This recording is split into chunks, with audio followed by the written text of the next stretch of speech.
you take the headset off, it takes forever.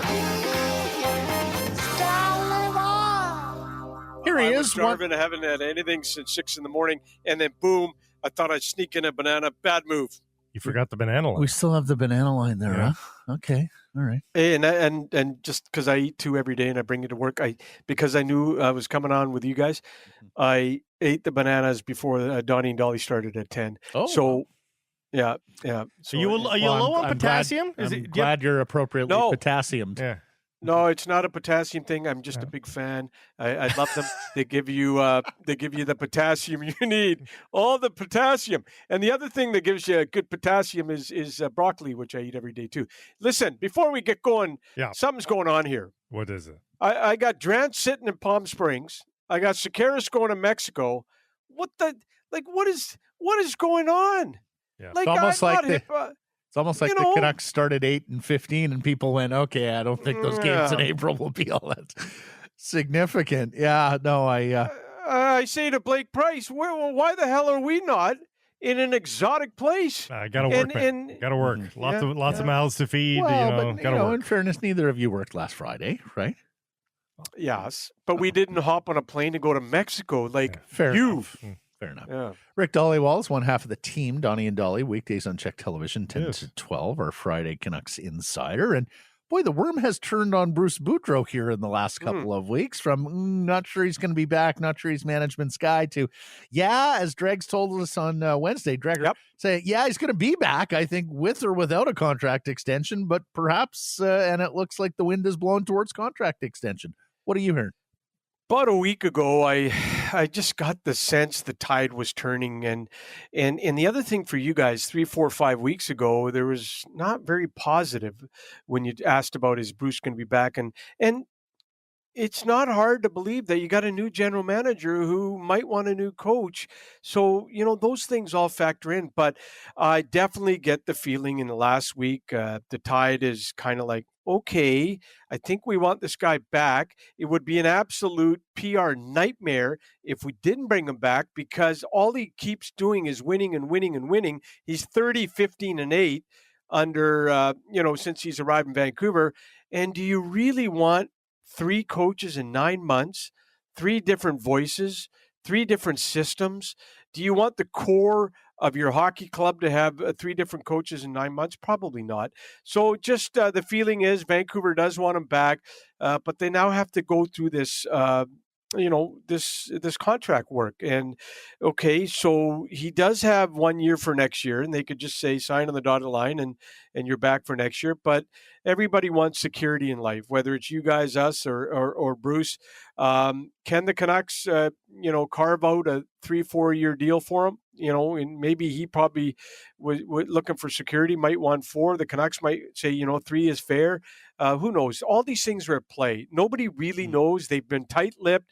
As you said, Matt, before we talked on the air, his agent, Gil Scott, which you and I know Gil from multiple decades back when he was a big-time agent for CFL players and coaches, and he represented the likes of Don Matthews and Adam Rita and all those guys. Gil Scott was so good and such a big name, and he's kind of gone silent too, right? Mm-hmm.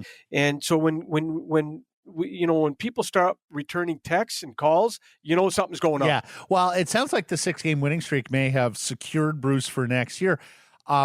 Ricky, are you telling me that management and ownership of the Canucks seem to understand the wisdom of not letting a coach go into a lame duck year and learning from the Travis Green lesson? Or do you still think it's possible that Bruce coaches on that option next year? Yeah, that's the greatest question right there, is how does this end up? We're starting to get the feeling that the two sides want to get something done and bring him back. It's such a feel-good story. Look, when fans are chanting this guy's name at the rink and then after the rink, for goodness sakes, I mean, that doesn't happen every day of the year. The fans, he's quickly become a fan favorite. He's clearly doing the right things and pushing the right buttons in the dressing room. I think the team does realize it would be a pretty bad PR nightmare if they let him go. So they're going to give it the old college try. Where it ends up, Matt, I don't know. But and the other thing I heard, is that even if it doesn't work out with Bruce, I don't think there is an appetite to have a rookie coach. They did the Willie D rookie coach, followed by Travis rookie coach. I don't think you can go back and have another rookie coach if it doesn't work out with Bruce. I think they want to get it done with Bruce. I think everyone's going to give it, and as Thomas Strand said today too on our show, they're going to give it the old college try. They're going to try to make it work and see if they can. But guys, they cannot afford, if Bruce isn't back, to go down the rookie coach route again. I just don't think so. Any additions to the Vancouver Canucks in the near term, or player personnel for next year? Is that all still going to wait till the full-on off season? Okay, I want you to keep an eye on two names. Andrei Kuzmenko, he's done in the KHL playoffs, 53 points, 45 games. Mm-hmm. Vancouver, 25 teams, Matt and Blake have reached out. Vancouver management loves this guy going back to their Pittsburgh days. Agent Dan Milstein has been in contact with Alvin and Rutherford the last few weeks. He will sign where he gets the best chance to crack a roster. Coaching will also be important to him. Source says Vancouver will definitely be considered. There's going to be an interview process. It starts in early May. Getting the feeling, don't expect the decision soon. Look, if the Canucks don't make the playoffs, what does it matter, guys? He can't play for the Canucks anyways. So the key is going to be to lock him up and have him a part of the team. The decision might not come till June. Some are saying there was a rumor he was going to go to Edmonton, but the agent shot that down. He said that's not true as of now. But anyways, Kuzmenko, keep an eye on him. This gets into, okay, let me get into Linus Karlsson. 2 games with the national Swedish team last week. Just before we get to Karlsson, just yep. If you do the Canucks depth chart for next year, and needless to say, it's not an exact exercise right now because, we suspect there will be some player movement. If you do the Canucks depth chart and you bring Elias Pettersson back into center ice and keep Miller and Horvat, boy, is there opportunity on the wing. Like, I would hope that they are selling opportunity in the top 6, Kuzmenko, to play with a guy like Pettersson or a guy like Miller or even a guy like Horvat. So just they should have a good case to pitch Kuzmenko. Okay, on to Karlsson. Yeah, and I've been told, let me say it again. My source says Vancouver will definitely be considered for Kuzmenko, but I will also say this.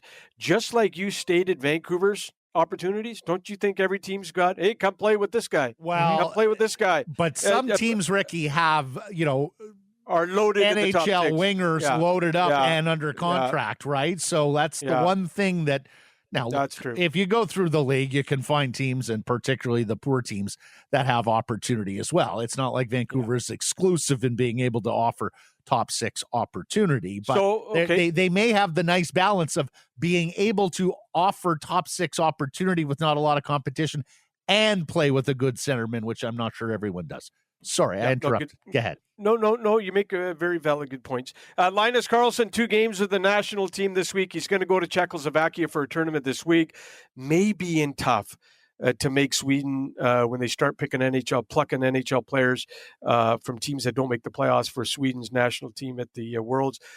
He will sign in Vancouver as soon as, if he goes to the Worlds, they got to wait until Sweden's knocked out. If he doesn't make their roster and they start getting NHL players, you're going to see him sign in Vancouver. He'll go to Abbotsford.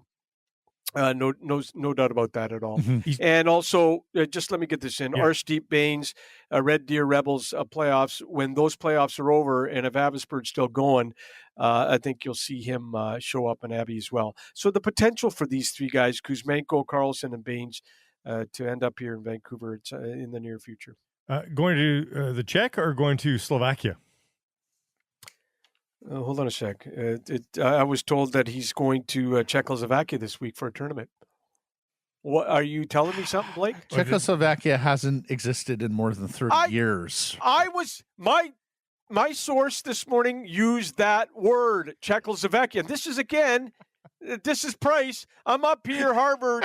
You're down here, NWSS, Douglas College. Nothing against Douglas College, by the way. It's a wonderful college. No. Education level has nothing to do. We have access to the internet. That's basically the only.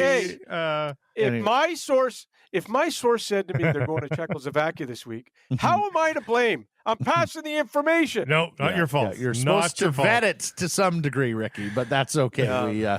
We love you nonetheless. See, there's that Price arrogance right there again. I didn't do anything. I just asked you which country he was going to. That's all. I'm passing along the word that was given to me at Czechoslovakia. Duly noted. All right. Duly noted. So, if Don Taylor didn't, and I'm sorry I missed the show today. We had something we had to record today, Ricky, my bad. But if Don Taylor did not do a Danny Galvin impersonation skating gingerly up the right wing today, then Don Taylor is derelict in his duty as Don Taylor. A word or two about the passing of the Flower, one of the great players and characters in the history of the game. Here's my Saturday night. Danny Galvin. Here comes Lafleur down the wing. He scores, beating Jerry Cheevers, hair flowing. He at the forum going nuts. Style, elegance. Who wasn't Guy Lafleur in road hockey? Come on, give me a break. Steve Shutt. And it's just a sad day. Very sad day. The 1971 draft, Lafleur, Marcel Dion, and then Government went to Vancouver. But boy, oh boy, the Saturday nights and half of the goals that I saw Lafleur score on those Saturday nights were on the French channel, because if the Canucks weren't on CBC Hockey Night in Canada at 5:00, it was usually the Maple Leafs, and you always had. We didn't have 500 channels back then. It was either pick Channel 3 or pick Channel 7. And if the Canucks weren't on Channel 3, which they weren't a lot because it was a Maple Leaf Gardens and it was always a lot, it was go to the French channel and just listen in French, and just listen, put the volume down, do and just watch these great teams. The Montreal Canadiens in the late 70s. And that's where he scored the bulk of his goals. His 50-goal seasons were all in the late 70s. We had Ryan Walter on today. He played with Guy for 3 years, and he told some fascinating stories about Guy Lafleur. And, I hated the Montreal Canadiens. I just hated them. They won so much, but I never hated Guy Lafleur because that was one guy you respected. And it's just... oh my! You're not the first to say. You're not the first to say that, Rick. That even if you were, the die-hard Nordiques or Bruins or whomever fan, you had to respect the Flower. You had to. Not been a good month with Bossy last week, Lafleur this week. I mean, and even if you go back, when did Howardchuk die? Was it just last year? Yeah, that wasn't long. And there's another icon, Dale Howardchuk, one of my favorites growing up. He was so good. It's not been a good time for hockey legends. And all guys that had years left in their life. We're not talking about old guys. We're not talking 80, 90. We're not talking 80, 85, 90. Guy was only 70. Bossy was only 65. And poor Dale was only in his 50s. And he was so good at the age of 18, Dale Howardchuk. And I still remember when he went to the Flyers, I couldn't figure it out. Why is, one of my favorite players going from Winnipeg, a Canadian city, to Philadelphia? And, at that time, you're too small to realize the business side of hockey and all that. But Dale Howardchuk was one of my favorite players growing up. He was so good. But you guys are right. And I just, and here's the other thing. I remember about Guy Lafleur talking about Brendan Gallagher. I think this was about 2 or 3 years ago. And he says, you know what? You know what he said about Brendan Gallagher? He said, that guy plays the right way. I love that guy. I wish everyone played like him. When Guy Lafleur has got your respect, when Guy Lafleur says you're playing the right way, and Guy Lafleur says, I love his heart, I love his soul, that, to me, unbelievable.